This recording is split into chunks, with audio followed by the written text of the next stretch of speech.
SCERTയിൽ പരാമർശിച്ചിട്ടുള്ള കമ്മീഷനും അവയുടെ ലക്ഷ്യങ്ങളും ശുപാർശകളും. ഡോക്ടർ രാധാകൃഷ്ണൻ കമ്മീഷൻ 1948 സർവകലാശാല വിദ്യാഭ്യാസത്തെക്കുറിച്ചുള്ള പഠനം. ശുപാർശകൾ: തൊഴിലധിഷ്ഠിത വിദ്യാഭ്യാസ സ്ഥാപനങ്ങൾ തുടങ്ങുക, സ്ത്രീ വിദ്യാഭ്യാസത്തിന് പ്രാധാന്യം നൽകണം, യൂണിവേഴ്സിറ്റി ഗ്രാന്റ് കമ്മീഷൻ, UGC രൂപീകരണം. ഡോക്ടർ ലക്ഷ്മൺ സ്വാമി മുതലിയാർ കമ്മീഷൻ 1952 സെക്കൻഡറി വിദ്യാഭ്യാസ മേഖലയെക്കുറിച്ചുള്ള പഠനമായിരുന്നു ലക്ഷ്യം.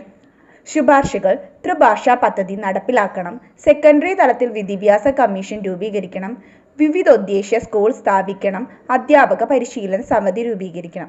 അടുത്തത് ഡോക്ടർ DS കോത്താരി കമ്മീഷൻ 1964. ലക്ഷ്യം: വിദ്യാഭ്യാസത്തിന്റെ മാതൃകയെപ്പറ്റിയുള്ള നിർദ്ദേശം. 10+2+3 മാതൃകയിൽ വിദ്യാഭ്യാസം നടപ്പാക്കണം, സെക്കൻഡറി തലത്തിൽ തൊഴിലധിഷ്ഠിത വിദ്യാഭ്യാസം നടപ്പാക്കണം, മൂലവിദ്യാഭ്യാസത്തിന് ഊന്നൽ നൽകണം. Thank you.